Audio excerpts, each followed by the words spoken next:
Today, I want to talk about gatekeepers and naysayers. You've probably heard the phrase before that new levels bring new devils, and unfortunately, that is true. Sometimes the devils that you have to conquer are your own inner demons. It may not necessarily be a devilish and shady person that's bothering you. It could just be you, limiting beliefs, negative self-talk, etc. But for this installment, I really want to talk specifically about gatekeepers and naysayers. What I've always said on my podcast is that if I'm going through something, if I'm dealing with it, somebody else out there is too. And when it's the right person at the right time, this will hit. They will find the message that they were meant to hear. Naysayers are pretty easy to identify. They have a problem for every solution, and they're basically like Debbie Downer. They want to give you a laundry list of reasons why some dream that you have or some goal that you have is not going to work. Well, you know that most small businesses fail. You know that most people that win the lottery are broke within 5 years. You know nobody in our family has ever done that. You never went to college. You grew up on the wrong side of the tracks. They have a million reasons why you're not going to be able to do some goal that you have. And it's really interesting because one of the things that I've talked about before, I think it was on a podcast episode, is that with side hustles, people have like basically no emotional investment. Or with hobbies, that's another one. So if you say, yes, I work full time as an accountant, but I also paint. I love to go in my garage. I have a little studio set up out there and I love to just paint. I can turn the accounting and mathematical side of my brain off and just paint, just create and exist. Most people will say, that's wonderful. I applaud you for having a hobby. I think that is so smart. Or if you say I have a side hustle, I'm still keeping my full-time 8 to 5 job, but I'm working on this little side business. I'm selling some things on Etsy, or I'm trying to write a book, whatever it is. People are usually pretty supportive of the idea of having a side hustle because the economy has gotten so freaking bad. Let's call it what it is. Let's call a thing a thing. It's gotten so freaking bad.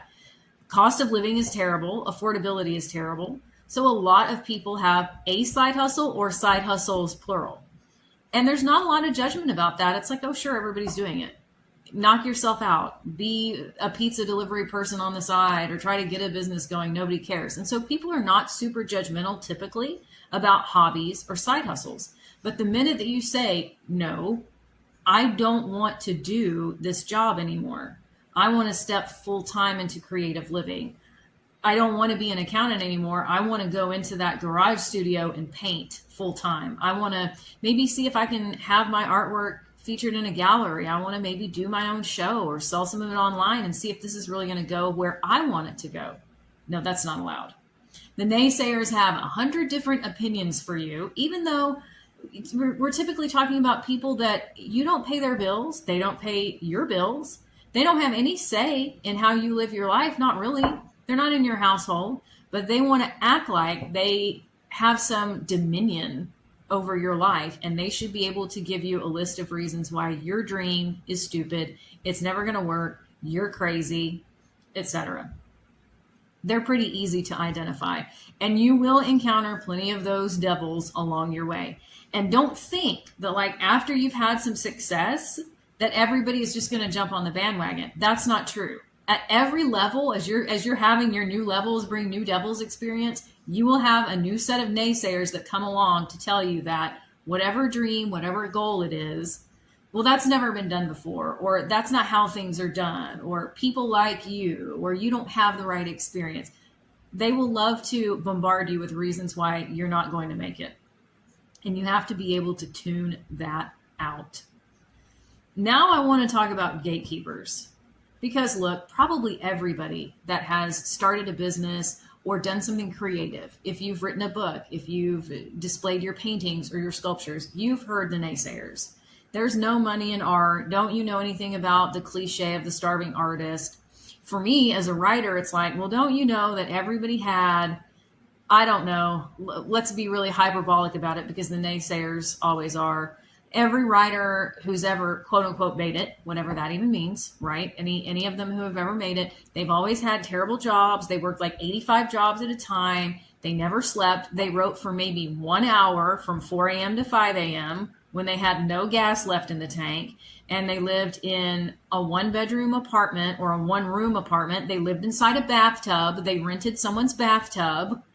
It's just like the stories, kind of like when we were kids, and the grandparents would always want to tell us that they had to walk to school uphill both ways and in blizzard conditions every single day. Even when it was the month of May, they were still doing that. We hear all of these horror stories. As creatives, as writers, we hear it all the time. You're not allowed to have an existence where you say, I don't think I'll do that. No, I don't think that I will rent a one-room shack and work my fingers to the bone so that maybe I can write for 15 minutes. I refuse to do that. No, that's not allowed. You will encounter a lot of naysayers and a lot of just flat out haters if you go that direction. Trust me. But I also want to talk about gatekeepers, because this is an area of frustration for me, and I'm really working past it. I had a podcast episode. I'll drop a link to it. I'll go back and find it from, I don't know, probably 3 or 4 years ago now, called Your Irritants Can Be Your Accelerant. And gatekeepers for me have definitely poured gasoline on the fire, because I would just get sick of these situations where, I would try to reach out to somebody who's a so-called expert, and I would just be blockaded. It was like, well, no, we don't want to talk to you. You're not part of the Ivy League. You're not one of us. Did you go to Harvard? Did you go to Yale? Did you ever study at Oxford or Cambridge? No. Well, you're just riffraff to us. Go away. And I'm like, I have a viewpoint. I have a perspective. And it's interesting because there are two basic research areas that I am a part of. In some cases loosely, and in some cases not loosely at all. But it's a tale of two cities. Because on the one hand, one of these research communities tends to be open. Now, you can find snobs and snoots in any gathering of people. But for the most part, this one group has the tendency to be very open, and they want their message to get out to the public. They want people to know about their research. And so if you approach them and say, hey, I want to interview you and ask you a few questions, or I'm reaching out to get permission to quote, or I'd love to have you as a podcast guest, would you be open to that? They're there with bells on. And they're very down to earth, and they tend to be humble, and they want you to know about their research. And it doesn't matter to them if you have an audience of 1,000 or you have an audience of 100,000. They want to show up and tell you. They want as many people as possible to know. They want justice to be done. They really do, and they're sincere about it. So any place that they have the opportunity to say, here are my discoveries, here's my research, here's what I think would make this situation better, they're there. And they're cool about it. Then, on the other hand, this other community that I'm part of, it's totally different. Instead of being more humble, more down to earth, it is populated. I want to try to be careful here, but at the same time, I want to be relentlessly honest. It's populated a lot by professors and academics and people who are of the upper crust. They did go to the Ivy Leagues, or they're teaching at the Ivy Leagues, and they just think that they are God's gift to humanity. And it's like, well, who are you? You're not one of us. You're not part of our little club. You don't have enough money. You don't have the right last name. You haven't come from some European aristocracy that's been uppity for the past 1,000 years. So we don't want to talk to you. And it's like, that is so gross. That energy is just so gross to me. Well, I don't want to talk to you either. If that's the kind of snobbery that you're engaged in, guess what? We're not a good match. We're not a good match. I've been reading as best I can this book, and it was one of the source materials that the movie The Matrix was based on. And it's called Simulacra and Simulation. I'm probably butchering that, but it's originally from the French. And it's a lot about what is reality, what is fakery, what's being done for pageantry and showmanship. And so one of the things that the author gets into is Disneyland. We know when we go to Disneyland that, we're in a magic kingdom, and there's these cute little characters that interact with the kids, and everybody's always happy. There's always a good experience. You know what you're going to get when you walk through the doors, and you have this very controlled experience. But what the author argues in this book is that it's like a ruse, because it's not only that you're having this fakey experience when you go in this amusement park, but you think that you're going back into the quote unquote real world when you leave.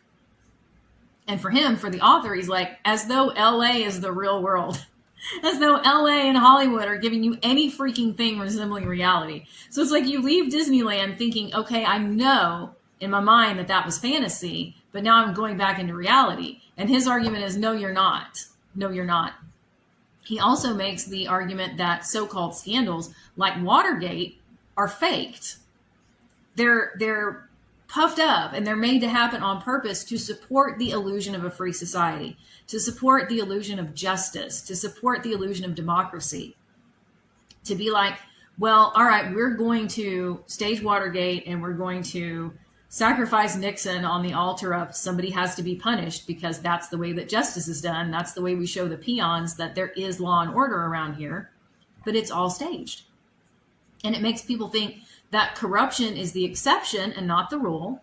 And that eventually, even if it takes some time, those who are practicing that corruption will be brought to justice, and we'll all know about it, which is preposterous. It's like, if you know anything about politics, you know that the author of that book is onto something.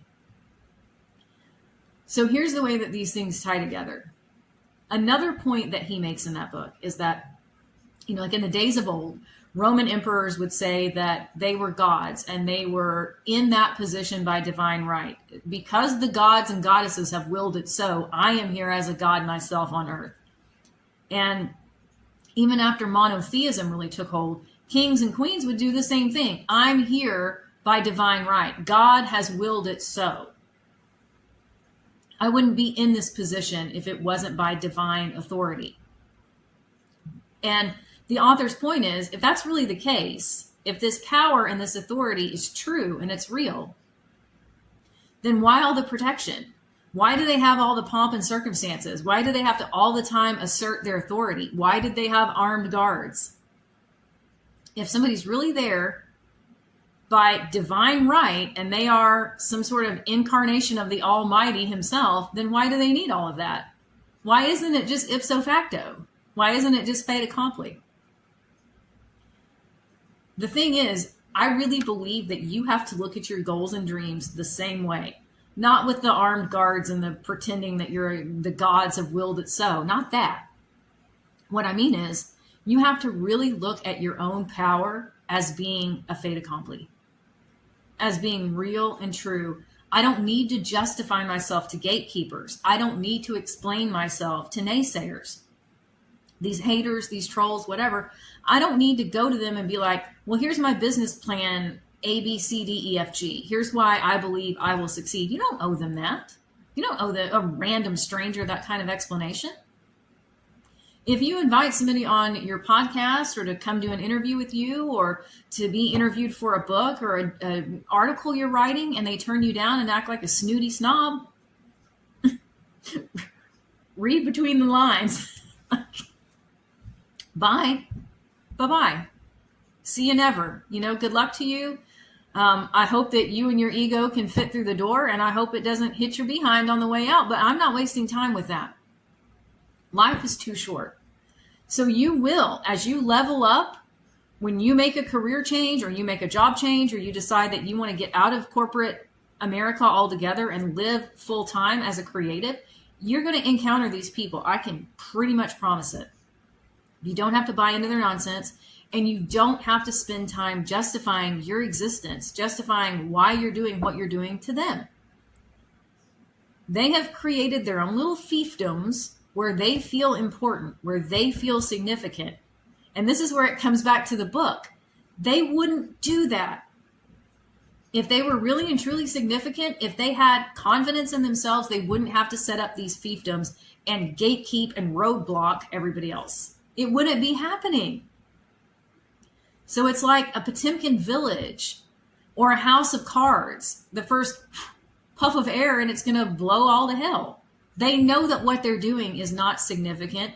They know that what they're doing is not like full of heart and soul and chutzpah, and that's why they feel that they have to keep people out. In order for me to feel safe and protected in this little space where I think I'm God and Lord and Master, I have to keep you out. That's what it boils down to. And once you know that, you can go, okay, well, the emperor's not wearing any clothes, and I don't even need to worry about these people. I'm not going to justify myself to them. I'm done with them. And my closing thought here is, as I said, these two groups, you have one group that it's very clear to me they want justice to be served. They want the public to know about their research. This other group, completely the opposite.